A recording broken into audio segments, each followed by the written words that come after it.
नमस्कार दोस्तों, आप सभी का स्वागत है मेरे चैनल पे। तो चलिए कहानी को आगे बढ़ाते हैं। ब्राह्मण की बेटी शरद चंद्र चट्टोपाध्याय जी की कहानी है। संध्या अपने पिता के स्वभाव को जानती थी कि वह दौड़कर किधर चले गए हैं, किंतु सोचकर बोली, हो सकता है कि वह आज नहाने के लिए नदी पर चले गए हों। काफ़ी देर हो गई है, अब तो लौटने वाले ही होंगे। जगदात्री को विश्वास नहीं आया और वह भी अधिक उत्तेजित हो उठी और क्रुद्ध स्वर में बोली, तुम्हारे पिताजी से तो मैं बेहद परेशान और तंग आ चुकी हूँ। मेरी सहन शक्ति चूक गई है। अब उन्हें कहो तो वह कहीं चले जाएं, नहीं तो मैं ही कहीं चली जाऊंगी। कितनी बार कहा था कि पुजारी जी आज नहीं आएंगे, अतः जल्दी से आ जाइएगा, किंतु इनके कान पर जू तक नहीं रेंगती। बेटी सोच, अभी तक ठाकुर जी का स्नान नहीं हुआ। जानती है इन्होंने कल क्या किया? विराट नाई का सारा ब्याज माफ़ कर दिया और मूल के चुकाता होने की रसीद लिख दी। घबराई हुई संध्या ने पूछा, माँ तुम्हें कैसे पता चला? जगदात्री बोली, भैया जी के साथ तालाब पर नहाने आई विराट की बहन ने बताया। हंसकर संध्या बोली, माँ सुना है कि भाई बहन में झगड़ा चल रहा है। तुम्हें भड़काने के लिए लड़की ने झूठ बोल दिया होगा। रुष्ट हुई जगदात्री बोली, संध्या तू सभी मामलों में अपने पिता का बचाव क्यों करती है? सारी बात सुनकर घर में किसी के बीमार होने की झूठी बात बोलकर विराट नाई तेरे पिता को बुला ले गया। इन्हें धनवंतरी कहकर इनकी खूब आवभगत की।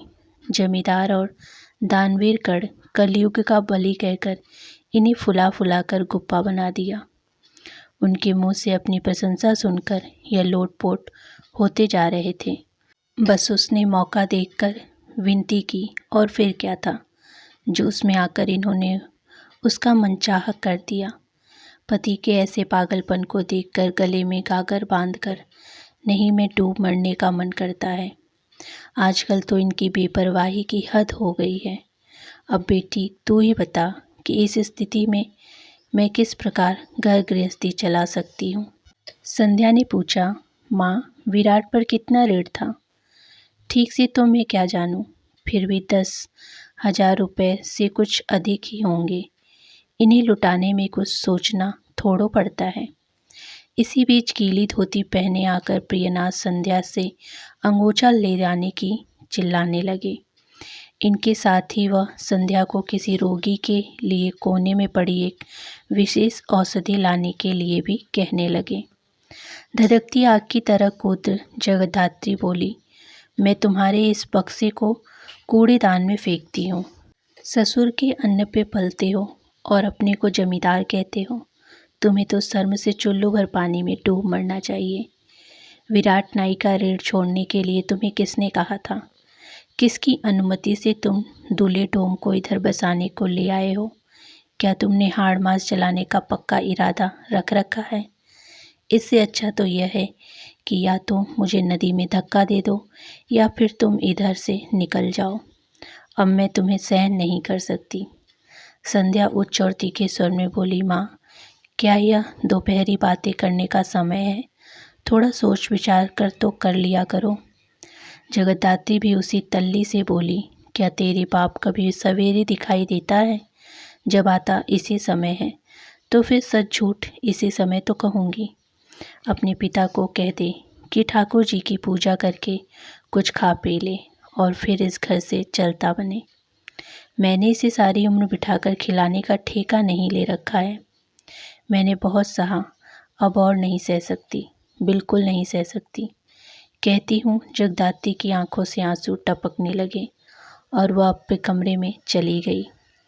प्रियनाथ अपनी सफाई में कहा, क्या उस नाई के बच्चे से बहुत कहा कि जमींदार होने का मतलब इतने सारे रुपए छोड़ देना थोड़ी होता है, किंतु मेरी कौन सुनता है। वह तो मेरे पैरों से लिपट गया, छोड़ता ही नहीं था। मैंने भी सोचा कि जब बेचारे के पास पेट भरने के लिए दमड़ी तक नहीं है तो फिर ऋण का भुगतान कहाँ से करेगा। मैं उसे अमुक औषधि। रोती बिलखती संध्या ने कहा, बाबूजी माँ से परामर्श किए बिना आप ऐसे निर्णय लेते ही क्यों हो? मैं कुछ न करने का निश्चय करता तो हूँ, किंतु जब देखता हूँ कि प्रियनाथ द्वारा कुछ किए बिना गाड़ी आगे सरकती ही नहीं, तो मेरे से मुखर दर्शक बने रहना नहीं हो सकता। पूरी बात सुने बिना संध्या कहाँ से चल दी। सूखी धोती और अंगोछा पिता को सौंपती हुई बोली, बाबूजी, अब और देर मत करो, जल्दी से ठाकुर जी की पूजा कर लो, मैं भी आती हूँ। संध्या अपने कमरे में आ गई और सिर पोंछते हुए प्रियनाथ ठाकुर जी के कमरे में चल दिए। इस बीच पेट में फिर ऐंठन की शिकायत करते हुए वह प्राण की दवा पीने के लिए पछताने लगे। जगदात्री और संध्या के सामने रासमणी जिस गोलोक चतुर्जी की प्रशंसा के गीत गाते थकती न थी और जिसे साक्षात धर्मावतार और न्यायमूर्ति बताने में गौरव का अनुभव कर रही थी, वह प्रातःकालीन पूजा पाठ से निपटकर बैठक में आ गए और नौकर द्वारा रखे हुक्के को गुड़गुड़ा रहे हैं। आंख मीचर तंबाकू पीते तोदिल बाबू ने भीतर द्वार के खुलने की आवाज़ सुनी तो बोले, कौन? ओट में खड़ी महिला बोली, बिना खाए पिए क्यों चले आए हो? क्या मेरे किसी गलती पर रुष्ट हो? गोलोक बोले, क्रोध और अभिमान के दिन तो तुम्हारी दीदी के जाने के साथ लद गए, अब मुझे किसी पर क्रोध करने का अधिकार ही कहाँ। इसी के साथ गहरी लंबी सांस छोड़कर वह बोले, अच्छा, गोकुल भगवान के तिरुभाव का दिन है, अतः प्रातः उपवास करके सायंकाल को ही मेरा खाना पीना होगा। शाम को भी थोड़ा सा गंगा जल और दूध के सिवा कुछ नहीं ले सकूंगा। इस तरह भगवान के ध्यान में दिन कट जाने में ही मैं अपने जीवन की सार्थकता मानता हूँ। ओट में खड़ी होकर बात करती स्त्री के द्वार खोलकर निश्चित कर लिया कि कमरे में कोई तीसरा नहीं है। बेखटके भीतर चली आई। यह स्त्री विधवा है, किंतु इसकी आयु अधिक नहीं है और देखने में भी सुंदर और आकर्षक है। 24-25 साल की इस युवती ने सफ़ेद रेशमी धोती पहन रखी है। इसके हाथों से कंगन नहीं पहनी, किंतु गले में सोने का हार पहन रखा है, जिसके पेंडुलम में इसके इष्ट देव की मूर्ति है। यह स्त्री मुस्कुराकर गोलोक से बोली, आपको तो सदैव मजाक सूझता है, किंतु आपको यह तो सोचना चाहिए कि लोग मेरे बारे में क्या कहेंगे। मुझे अब सदा के लिए यहाँ तो रहना नहीं है। जिसकी सेवा के लिए आई थी उसे तो भगवान ने अपने पास बुला लिया, अब मुझे अपने बूढ़े सास ससुर की सेवा भी तो करनी है। इसके लिए अपने गांव लौटना है। गोलोक हुक्का गुड़गुड़ाते हुए गंभीर स्वर में बोले, अपने घर गृहस्थी के लिए रिश्ते नाते की किसी को बलपूर्वक रोक कर नहीं रखा जा सकता। यदि अपना भाग्य ही फूटा न होता, असमय में गृहलक्ष्मी ही क्यों दगा दे जाती। मधुसूदन, ठीक है, जाना चाहती है तो चली जाना। बहन की सेवा तुमने जी जान से की है, इसीलिए तुम गांव में दृष्टांत स्थापित कर चली हो। ज्ञानदा चुप रही और गोलोक ने धोती के पल्लू से अपनी आंखें पोंछी और फिर वह चुपचाप हुक्का गुड़गुड़ाने लगे। थोड़ी देर बाद वह गंभीर स्वर में बोले, सती लक्ष्मी इतने दिन लेकर आई थी तो चली गई, उसके लिए दुख करना व्यर्थ है, किंतु मेरी घर गृहस्थी तो उजाड़ गई। सारी लड़कियां अपने ससुराल में अपना घर संभाल रही हैं, उनका मुझे कोई चिंता नहीं, किंतु चिंता है तो इस छोटे बच्चे की है। यह बिना माँ का लड़का कैसे जी पाएगा, इसे कौन संभालेगा, केवल इसी की चिंता है। रूधे गले से ज्ञानदा बोली, आप इतना अधिक घबराते क्यों हैं? इसकी भी कोई व्यवस्था हो जाएगी। उदास और बुझे स्वर में गोलोक ने कहा, यही तो नहीं हो रहा। मधुसूदन तुम्हारा है, सहारा है।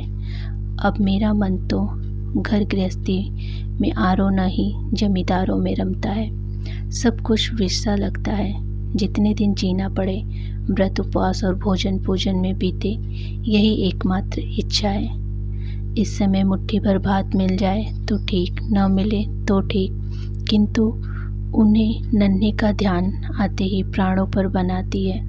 मधुसूदन तुम्हारा ही भरोसा है। ज्ञानदा की आंखों भी अश्रुपूर्ण हुई हो उठी। गोलेक की स्त्री उनकी ममेरी बहन होने पर भी सगी बहन जैसी थी। दोनों में गहरा अनुराग था। इसीलिए अपनी असाध्य बीमार में उसने ज्ञानदा को अपने पास बुलाया था और ज्ञानदा भी काम छोड़कर भागी चली आई थी। रुकड़ा की सेवा में उसने दिन रात एक कर दिया था, किंतु उसे बचा न सकी। जाते समय लक्ष्मी अपने 10 साल के बेटे को अपनी इस बहन की गोद में डाल गई। रुधे गले से ज्ञानदा बोली, मेरा यह सदा के लिए रहना तो नहीं सकेगा। लोग बाग क्या कहेंगे, जरा यह भी तो सोचिए। इस गांव में किसी को तुम्हारे विषय में मुंह खोलने की हिम्मत नहीं होगी, तो कोई कुछ कहेगा कैसे। इससे अधिक भला यहाँ कहते और किसी प्रकार ज्ञानदा को आश्वस्त करते। स्वयं ज्ञानदा भी इस गांव के लोगों के प्रभाव से भलीभांति परिचित थी। गोलोक बोले, इस गांव किसी आदमी द्वारा मेरी आलोचना करने का अर्थ होगा अपना राशन पानी समाप्त करना। अतः यहाँ के लोगों द्वारा कुछ कहे जाने के बारे में तो कभी सोचा भी नहीं। तुम्हारी बहन तुम्हें बहुत चाहती थी। इसका प्रमाण यह है कि मरते समय वह अपनी संतान तुम्हें सौंप गई। मुझे भी तो सौंप सकती थी। अपने आंसुओं को बलपूर्वक रोती हुई ज्ञानदा बोली, जीजा जी यह सब तो ठीक है, किंतु आप भी तो देखिए कि मेरे बूढ़े सास ससुर जीवित हैं और मेरे सिवाय उनकी सेवा करने वाला दूसरा कोई नहीं है। ज्ञानदा को कथन को महत्व ने देते हुए गोलेक ने बड़ी अपेक्षा से कहा, अरे 13 साल में विधवा हुई, पति को अपनी आंखों से देखा तक नहीं और फिर वह जीवित भी नहीं, फिर भी उसके माँ बाप के प्रति अपने कर्तव्य की दुहाई देती हो। काहे का तुम्हारा कर्तव्य, छोड़ो इस बेकार की बात को। जीजा जी पति न रहने पर जीते जी उनके माता पिता की सेवा की कर्तव्य से मुक्त तो नहीं हो जाती थी। छोटी मालकिन संबोधन पर नाराजगी प्रकट करती हुई ज्ञानदा बोली, जीजा जी क्यों आप मेरे खिल्ली उड़वाने पर तुले हुए हो। लगा सुनकर मुस्कुराते हैं। क्या आप मुझे मेरे नाम से नहीं पुकार सकते? ठीक है, नाम लेकर पुकारूंगा। यह कहते हुए गोलोक ने उज्ज्वल चेहरे पर विषाद की काली छाया गिराई। एक लंबी आह भरकर अपने को सुनाते हुए से धीमी आवाज में गोलोक बोले, जिसकी छाती दिन रात प्रचंड धड़क रही हो, क्या वह कभी किसी से मजाक कर सकता है? मेरे संबंध में हंसी मजाक की बात करना तो मुझ पर मिथ्या आरोप लगाना होगा। फिर भी कभी कभी खैर जाने दो, किसी को नाराज करने का क्या लाभ है। आज तक जब किसी को भी अप्रसन्न करने से बचता रहा हूँ, तो आज फिर ऐसी मूर्खता किस लिए। मैं जानता हूँ कि जीवन कांटों पर चलता है, विषय भोगों का परिणाम भयंकर है। संसार भी तो दुखों का घर है। प्रभु मधुसूदन, मुझे कब अपने चरणों में स्थान दोगे, कब कष्टों से मुक्ति दिलाओगे। बिलखती और आंसू बहाती ज्ञानदा चुपचाप देखती रही।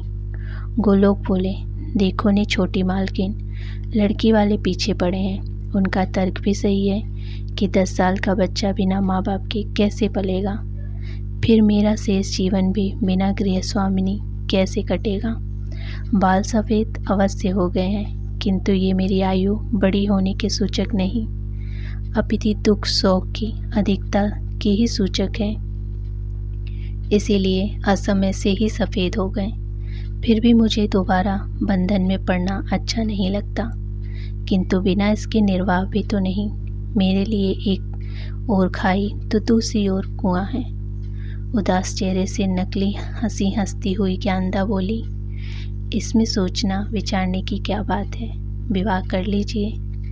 अरे तुम क्या कहती हो, इस आयु में विवाह कर लूं?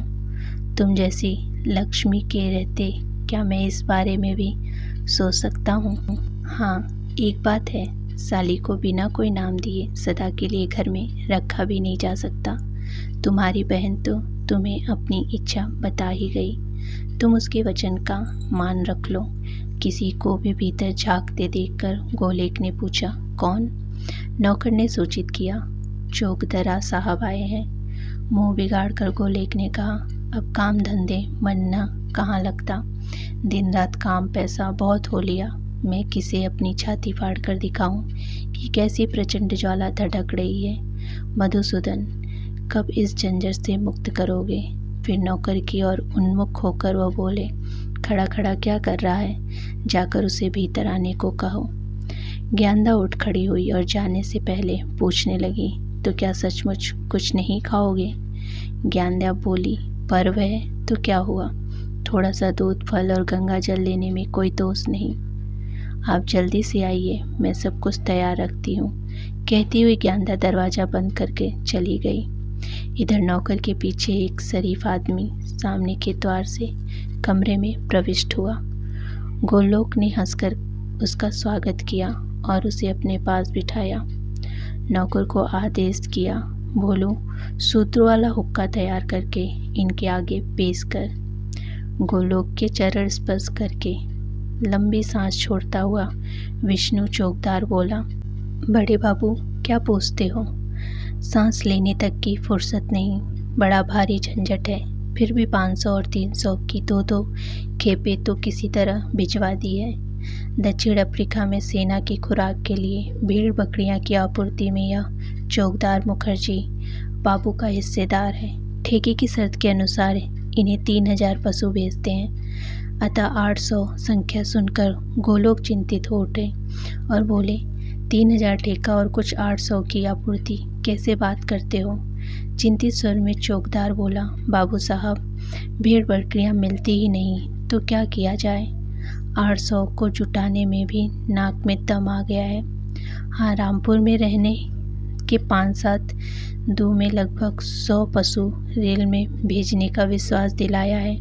हमें तो सिर्फ रेलगाड़ी से पशुओं को उतारना है और जहाज पर चढ़ाना है। 3 महीने का समय मिला हुआ है। अतः अभी से काहे चिंता, सब ठीक हो जाएगा। आश्वस्त होकर गोलेक ने कहा, बंधु मुझे तो तुम्हारी ही भरोसा है। मेरा अवस्था में तो अब तुम जानते ही हो, मैं तो गृहस्थ होते हुए भी एक प्रकार से सन्यासी हूँ। तुम्हारी भाभी के चले जाने के बाद रुपए पैसे में मोह नहीं रहा। मैं तो केवल उस अबोध बालक के लिए जी रहा हूँ। चौकदार बोला, यह सब तो स्वाभाविक है। इस बार रुपया तो अहमद कमाएगा। ससुरे को 700 का ठेका मिला है। वह और भी बड़ा ठेका ले सकता था, किंतु रुपए का जुगाड़ नहीं कर सका। धीमे से गोलोक ने पूछा, क्या उसे भैंसों का ठेका मिला है? हाँ, और क्या? भेड़ बकरियों का सौदा होता तो क्या मैं हाथ से जाने देता? मुंह पर हाथ रखकर राम राम शिव शिव कहते हुए गोलोक ने कहा, सुबह सुबह ऐसी चर्चा ठीक नहीं। वह म्लेच्छ है, धर्म अधर्म कुछ भी नहीं जानता। कमाने दो, क्या 10,000 क्या लेगा? इससे कहीं ज़्यादा यदि लड़ाई लंबी खिंच गई तो लाला के वारे न्यारे हो जाएंगे। गोलोक ने कहा, उसे लगाना भी तो बहुत पड़ेगा। लगता है कि ठेके से दस्तावेज दिखाकर किसी लाला से कर्ज ले लेगा। चौकदार बोला, होने को तो सब हो सकता है, मुझसे तो कह भी रहा था। जानने के उत्सुक गोलोक ने पूछा, कितना रुपया मांग रहा था? क्या सूद के बारे में भी उसने कुछ बताया था? चौकदार बोला, 4 पैसा तो निश्चित है, शायद इससे अधिक भी। गोलोक बिड़ा कर बोला, खुद तो 1 के 2 करेगा और सूद इतना थोड़ा देगा। हाँ, यदि वह 10 आना और 6 आना की साझेदारी पर काम करना चाहे तो उसे मेरे पास आने को कह देना। आकंचित चौकदार बोला, क्या आप रुपया देंगे? यदि राज खुल गया तो? गोलेक एकदम सावधान हो गया, संभल कर बोला, मधुसूदन रक्षा करो, मैं भी कहाँ बहक गया था। मैं रुपया क्यों देने लगा? उलय मांगे तो भी मना कर दूंगा। राज खुलने वाली बात की चिंता भी मत करो। उसके और तुम्हारे सिवाय किसी को भी भनक क्यों पड़ने लगी? अच्छा, एक बात सोचो, बनिए से उधार लेकर कोई लड़की का ब्याह रचाए, मामला मुकदमा करे या रंडी न जाए, इससे लाला को क्या करना है? उसे तो केवल अपने रुपए लेके से ही गरज है। इसीलिए सोचता हूँ कि मैं उस रुपया नहीं दूंगा तो कोई दूसरा दे देगा। किसी का काम तो रुकता नहीं। चौकदार के मन में भाव को भांपने के लिए कुछ देर तक उसे चेहरे को ताकने के बाद गोलोक मुखर्जी बोले, मैं रुपया देने की बात नहीं कर रहा था, मैं तो एक साधारण प्रचलन की बात कर रहा था। तो ये थी शरत चंद्र चट्टोपाध्याय की कहानी ब्राह्मण की बेटी। आगे का भाग जल्दी ही लेके आऊँगी। तब तक के लिए धन्यवाद।